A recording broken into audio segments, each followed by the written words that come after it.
อ๋อ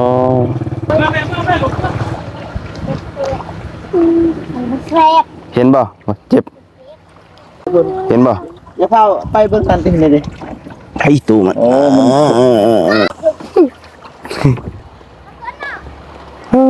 นี่ก็เกี่ยมประมาณ3 ล้านเนาะได้เท่าไรก็เอาประมาณ10ไปทงไปทงก็ได้มาเด้อกินข้าวด้วยกันเด้อกินข้าวแล้วจะไปเวียกไปงานเดินทางก่อนพี่น้องบัดนี้แต่ว่าเราเห็นเด็กๆเพิ่นงมผงาบเฮ็ดอย่างดีหลายนะเฮ็ดหยังฮัลโหล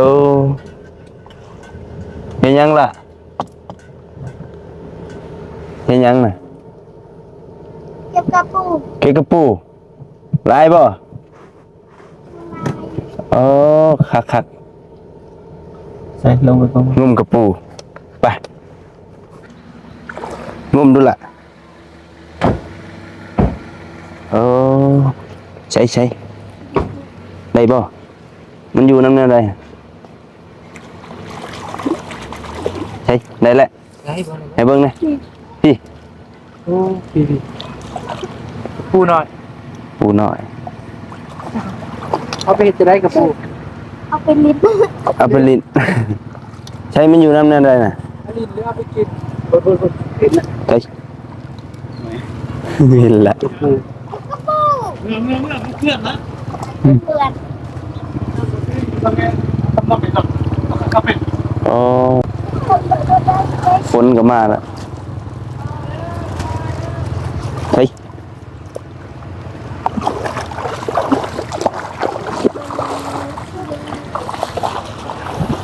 เป็นคลองน้ำเนาะ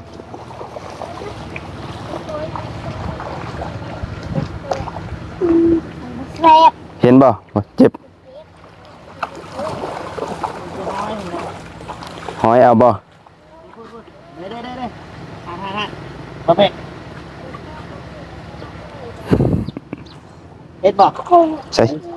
เห็นบ่อย่าเฝ้าไปเบิ่งกันติเลยดิไทตู้มันหอยบ่นี่กระปูจับให้นะงมลงนั่นมันจะเห็นพวกนู้นเดี๋ยวระวังเหยียบในกระปูเลยเห็นบ่ดูนี่ทางนี้เลยได้บ่เฮ้ยไหวไหว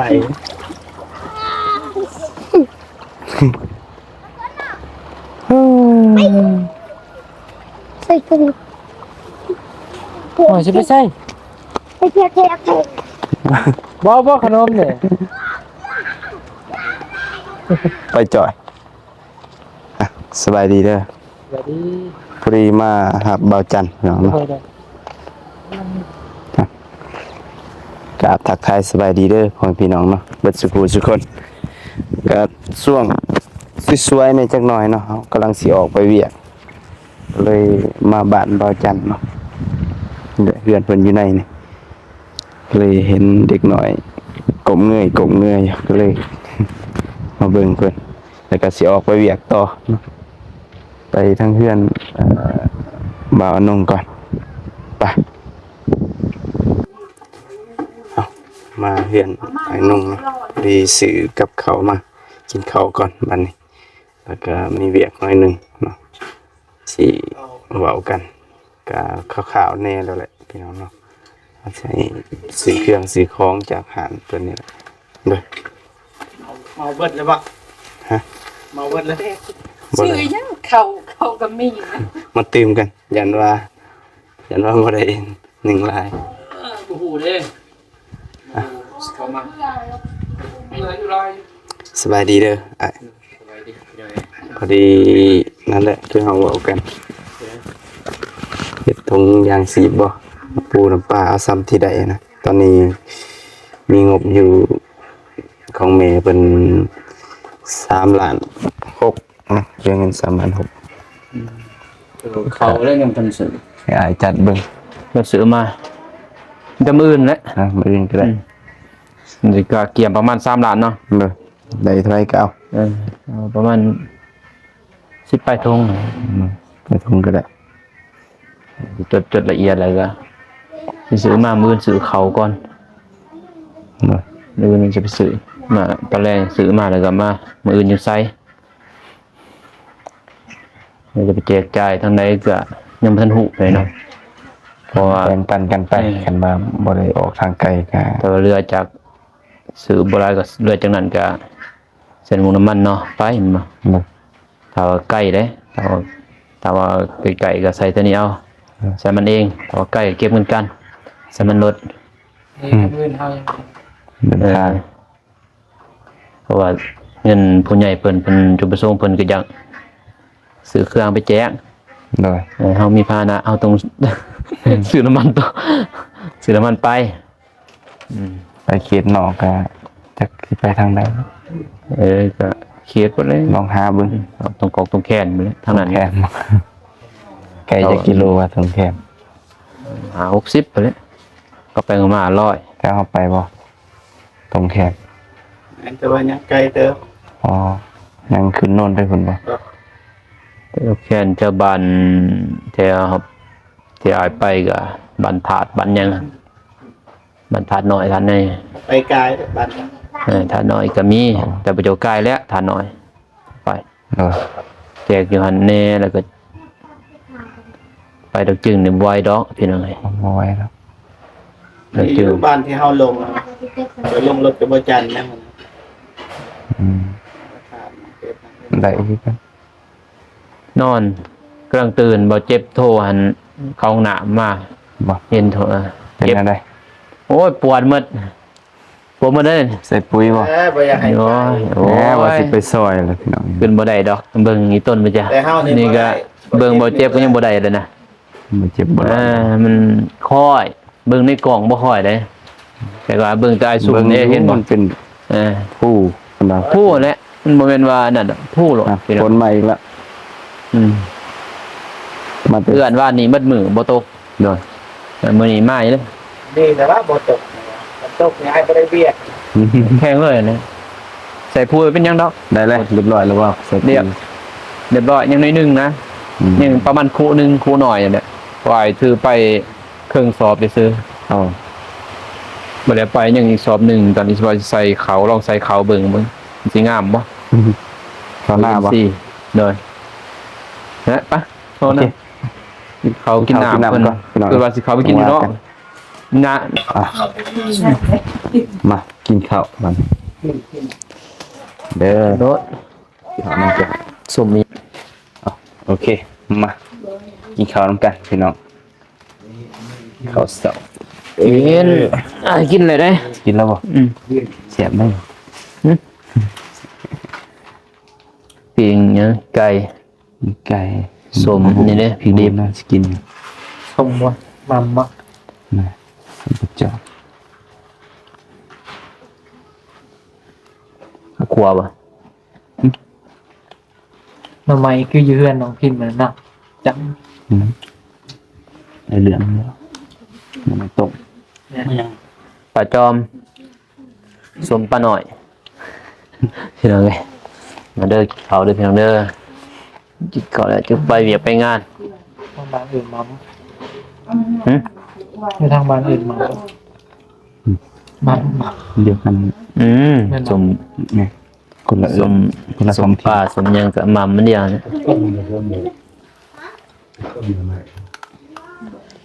เขานี่บ่ซื้อมาเหนียวๆกินเรียบร้อยนะเขาเรียบร้อยแล้วพี่น้องน้องแซ่บอีดอก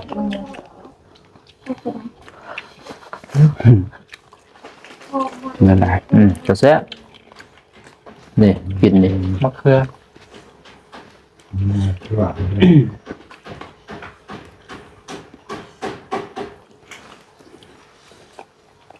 เตะอันนั้นเมื่อวานเนี่ยบ่เจ็บปานไหนฮะก็เจ็บมื้อนี้ น่ะ เตะยังอีก อยากให้เพิ่นบ่ บ่ผู้เบาเจ็บ ไม่ เจ็บไปก็ยางเจ็บ เก็บแห้งบ่ ธรรมดาเจ็บ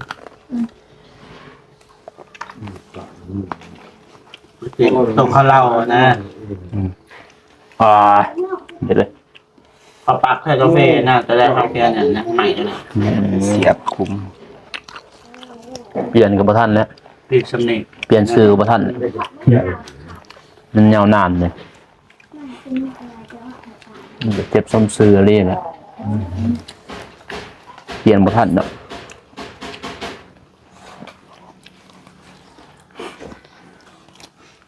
ไปเซ็นมาใส่กับเจ็บคือเก่า เป็นบัญชีภาษาหนัก อืม ของสื่อ บ่ซื้อเจ็บไปแน่นะ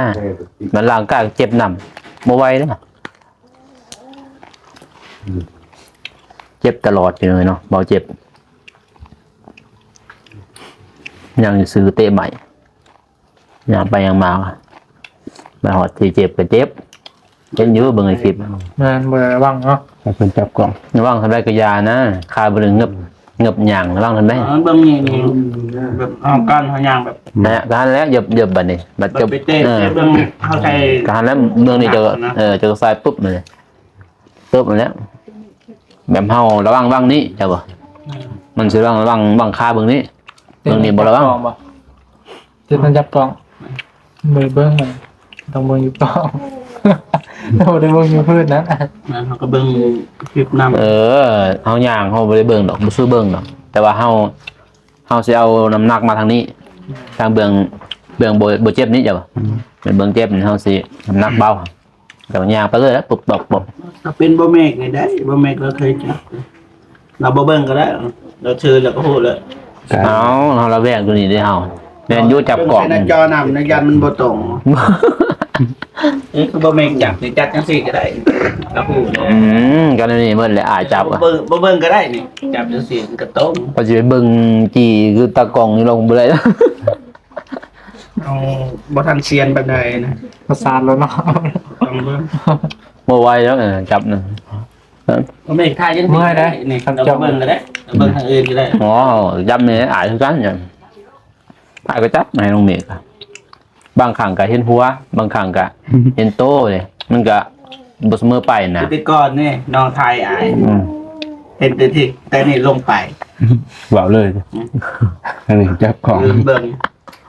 พอเฮาก็สังเกตนะอย่าบอกเฮาฮู้เองนะมือเฮา ระดับเนาะ เวลามันจับปุ๊บเดี๋ยวมันเฮาฮู้แล้วโอ้มันนี่เอ็นเห็นบ่คือมันไอ้ฮู้แล้วมันเอ็นจ้ะบ่บางเบิ่งแม่นลิเอ็นเนี่ยเฮาก็ฮู้ได้แต่ว่ามันก็ธรรมดาแล้วเฮามันมือโปรเลยเฮาธรรมดาแม่นบ่ใช่คือเขียนใส่เอวใส่คอนี่แหละนี่ก็บ่ว่า นี่คือความมันเลยด้วย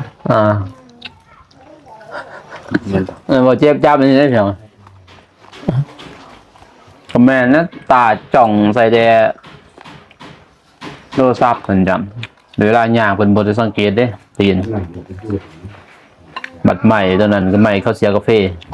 มันดีมันนี่เนาะ โอ้ยวางไว้เท่านั้นนอนรับอยู่ติบ่รับรับอยู่ บ่ปว มา ด คลิปกันเสาร์ บกปวด มันปวดเนาะ ก็เลือดมันออกในหนึ่งเขาตีให้เลือดออกหมดกะบกปวดไม่ได้แล้วก็ซื้อยามาละ มีห หา ยัง เชื้อเนาะ นะ ยังบ่เมกไปเอาวันใหญ่ยังป่วยยังบ่ยำเยอะ ยาเพื่อนมา อย่างนั้น ยาทั้งยาเพื่อนเลยขาเสือยาใบหูเสือทางไทยเอิ้นเนาะ ตัดเชื้อ หาได้ง่ายเนี่ย เบิดแล้วยาคาเนี่ยเจ้าเขาเสียยาคายาบุยักยาเองวะ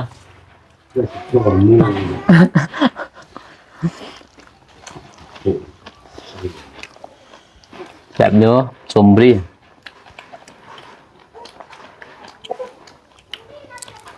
ตายบุกะเป็นดิบดีเนาะหานบรรเทา กินทรงบ้านในปกติแบบปกติ เป็นอยู่อยากกินอยู่สมโอ้ยสอน นะ ตอนอ่านนี่ตำแจวดอกตำทั้งเปลือกทั้งยางมันเลยเด้ใส่ขิงหน่อยหนึง กะ แล้วก็มาคาร่นมัน เล่นเลยในทั้งเลย มันบริสุทธิ์ได้เขาตำกับเปลือกเลยแล้วก็มาครุ่นสดเอาเห็ดเนี่ยนี่มันสีสมจะบ่เป็นที่ร้านจำสมอันที่ใส่เปลือกบ่สมกินได้ อันนั้น บ่แม่สดเอา กินไรกูมือ แก้วจนเบิด เห็นอยู่ดอก ความมัก แซ่บรู้แซ่บแซ่บ กับไอ้นุ่งเดือดอยู่สูงนะอยากกินสูงพี่น้องไง มักอยู่ดอกอ้ายเราเลยสมด้นแน่ได้หนังอย่างนั้นแต่บางม่วงมัน2 หน่วยซ้ำเนาะ หมักอยู่แหละส่วนแต่ว่ากระเพาะยังเจ็บบ่เดี๋ยวนี้ยังแค่แน่เดี๋ยวนี้แต่ไอ้สื่อตัวนั้นเด้คอฟฟีนตัวน่ะของบาวินคักได้ตัวน่ะ โอ้โห คาราฟิล บ่แน่นบ่ ตัวสีเขียวนะ สีเขียวอันนี้ คาราฟิลดี กิน ค ตัว รับ นั้นโอ้ท้องรวงเลยเลย โอเคบ่ นะครับตามผิดใน แม่น มันกินเยอะ หมดแล้วนี่มันเอื่อยจะดึกเยอะ กินรวงเลยแบบนี้บ่เจ็บกระเพาะเลยนะเดี๋ยว อ๋อนั่น เจ็บนี้สั่งมาใหม่อยู่ซื้อใหม่ไหนเงินแล้ว กวาดมันไปปุกมัน เป็นธงได้30 ธงธงกับ1ตอนได้ซื้อกัน200,000ป้ายไอ้นั่นเด้เกินยังเกิดตบพลายสดนะเอฟเนาะเอฟเอาแต่ว่าซื้ออยู่หารประมาณ300,000ป้ายเนี่ยอันนั้นก็เพราะซื้ออยู่คูณ2เกินแบบมันบ่ได้แม่นคือดีท็อกเด้ดีท็อกมันกินเฮาสิเจ็บท้อง ท้องล้างท้องบ่ โดยอันนี้มันล้างอยู่แต่มันบ่เจ็บปานนั้นโอ้เดี๋ยวเฮากินสะสมหลายดิคือไอ้กินสวมปึ๊บไอ้กินตอนปึ๊บบ่เจ็บเลยเด้บ่เจ็บเลยกระเพาะกะไปล้างเลยก็แม่นอยู่เขากินเห็นเบาโกบ่โกเนาะเขากินดิบหลายแม่นบ่นายเขาก็สิมีแหละในดีท็อก น่ากินเนาะพอกินตลอด คือเฮาก็บ่สู้กิน แต่ว่าเลือกส้มนี่กินเลยได้พี่น้องแต่นี่มันบ่มีซื้อนี่มันมืดไปได้บ่มีหมากม่วง ม่วงแบบส้มๆกำลังม่วงแบบมะม่วงอยู่ตลาดบ่แซ่บมันแน่เด้มันต้องมะม่วงกระสอบส้มๆยำนี่มาขอแล้วแกเอาเปลือกมาตำใส่ขิงนิดนึงแต่บ่ต้องใส่หลายแล้วเผ็ดสิออกหัวท้องบ่เอาสดเด้แต่ใส่น้ำตาลในหลายบัดโอ้ยซะ เดี๋ยวได้หวาน บ่มี แต่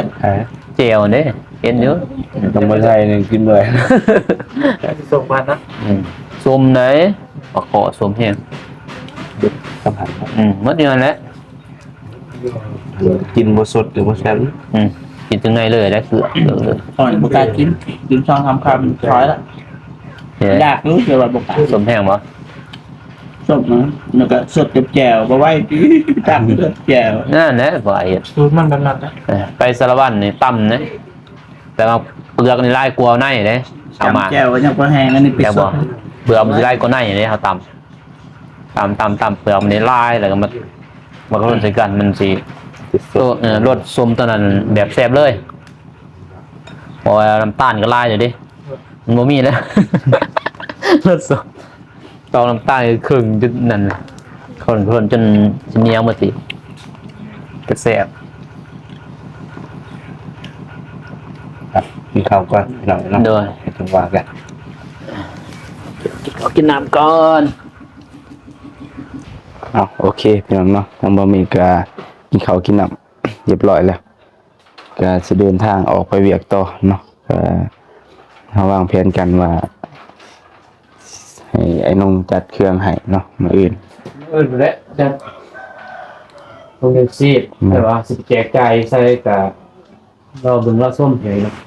ปรึกษากันอีกเทื่อนึงก่อน เส้นทางมันยามพ้นนี่เขาไปเขียนหนองบ่ได้ โดย อาจสิได้เขียนอยู่แล้ว แม่ แต่ว่าไปบนกันด่าน มันบ่ได้เนาะ บ่ได้ แต่ว่าเครียดน้องๆนิดนึง โดย เป็นการมันยัง10 ป้ายทุ่งก็บางทีก็หาแจกจ่ายเท่านี้นะ โดยคอยแบ่งไปแต่ละครอบครัวเอาเนาะก็ประมาณนั้นเพียงน้องมื้อนี้ก็บอกไปเวียกต่อก่อนเนาะให้ก็ขอบใจขอบคุญขอบคุณหลายๆเด้อทางแม่ใจดีเนาะจากฝรั่งเศสเพิ่นก็มีน้ำใจเนาะอยากแบ่งปันก็เพิ่นก็ช่วยทั้งครอบครัวน้องนูเลยเนาะซื้อตู้ซื้อหยังเกลือประแดกเพิ่นนัวบ่มีก็จัดการให้เพิ่นเรียบร้อยแล้วเนาะที่เหลือก็ซื้อเครื่องของเนาะบางพริกเกลือประแดกแป้งนัวเนาะจัดเป็นถุงยางชีพแล้วก็สิไปแบ่งต่อใจก็ขอบใจหลายเนาะให้เพิ่นอยู่ดีมีแรงเด้ออายุมั่นขวัญยืนเนาะความเจ็บอย่าสุดใดความไข้อย่าสุมีเนาะให้โชคให้มานให้ร่ำให้รวยเด้อแม่เด้อเนาะเอาเลยขอบใจ FC เนาะที่เข้ามาติดตามก็เป็นกำลังใจให้ทางบ่เมฆพร้อมด้วยทีมงานเบิดสุคนเด้อพี่น้องเนาะพอกันใหม่คลิปหน้าพี่น้องเนาะสำหรับคลิปนี้สบายดี